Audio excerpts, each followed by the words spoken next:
let's talk about Bledisloe. So we had a really interesting match.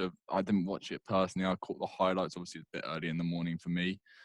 But it was 16-all at the end. And the one question I have to ask is, why no drop goal?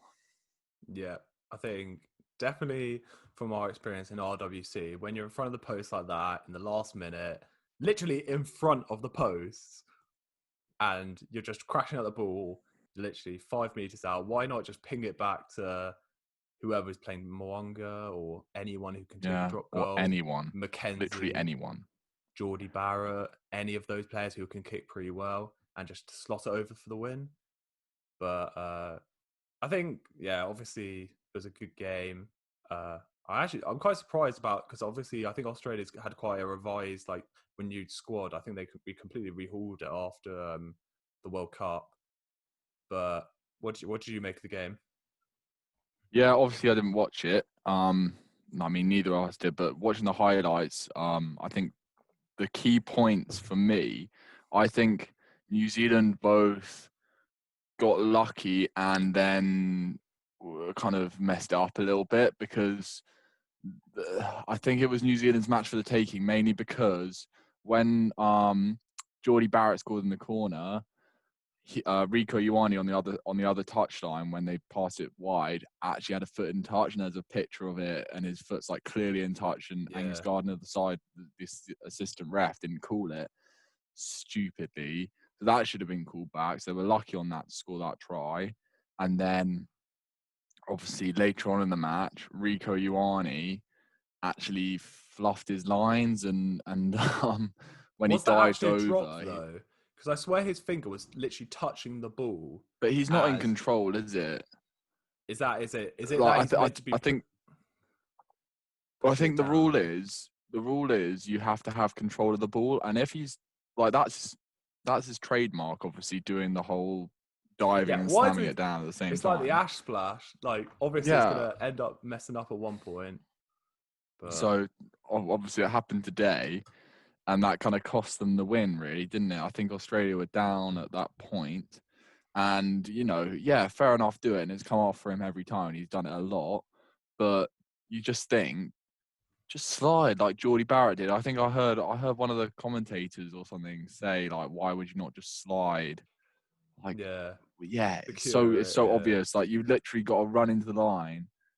Just put the Then ball down again, normally. Just put the ball down normally, mate. It's so frustrating. yeah, that is But frustrating. I think, Does that not balance out the fact that they probably shouldn't have got a try earlier? That's the way I was thinking of it, because they shouldn't have been yeah, awarded a try it earlier. kind of does. But the Maybe thing karma. is, the reason, so they were given the try earlier, and then they had that opportunity, which obviously would have been a try. So they should have jumped on that opportunity and just, like, Rico just should have scored it, but he didn't. So I think, yeah, it was New Zealand's match for the taking, really, and they didn't take it. So I also think Australia did play quite well and did score some, like, decent tries. I thought Cora Betty's try was really, really nice in the corner, nice hands out to the wing. But I think the highlight for me was Aaron Smith's try. It was Oh, actually that was, mental. yeah, Move that's off the great. line out, like inside ball. Was it George Bridge? And then Aaron Smith had run a dummy line already and had kept running up forward, expecting Bridge to make the break, which is just so clever from Aaron Smith, mate. He literally could crawl up Yeah, inside him and just his live run was there. insane on He's that, so to be good. fair, yeah. That was such good. No, it was a And nice scrap yeah, between him and Nick White, wasn't it? I think it just shows, like, is Aaron Smith the best nine in the world, or is it Faf de Klerk? I think it's more closely contested than people think.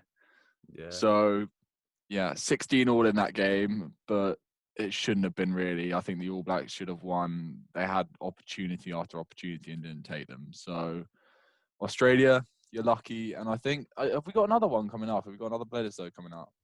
Yeah, don't they? I think they're doing another one next weekend or the weekend after. I don't know Yeah, how I many think they it's at actually Eden play. Park. Or yeah, I think it's at Eden Park. So, yeah, that'll be interesting to see how. I think the All Blacks haven't really lost there ever, or something. So, or maybe they lost against the Springboks there. But I think it'll certainly be an interesting match, and see how they change the teams around, see what other new Australian players come through the ranks. So yeah. yeah, that was a really good. Sorry, yeah, go on. I was just going to say the New Zealand squad was quite interesting actually, because obviously they had Rico in a no ALB. They had Rico in a 13. They obviously no Severis out and Jordy Barrett on the wing as well. I thought it was quite an interesting. I think obviously now that the World Cup, it's the beginning of the next World Cup cycle. They're seeing a lot of like change in the squads, which is quite interesting. I feel quite exciting because then you're seeing these players, the former players, getting a chance. Yeah. Also, no Will Jordan, which is interesting. Yeah, that is he? He's in the whole squad though, isn't he, or is he not? I think he is. I don't know. Really, he might have been on the. I don't think I saw him though, so he couldn't have been on the bench. But yeah, it's just Caleb Clark wait, and Satutu they came on. I think they got their first cap. So yeah, how do you fit them all in though? How do you fit them all in? You literally can't. They've just got too many good players. Rugby.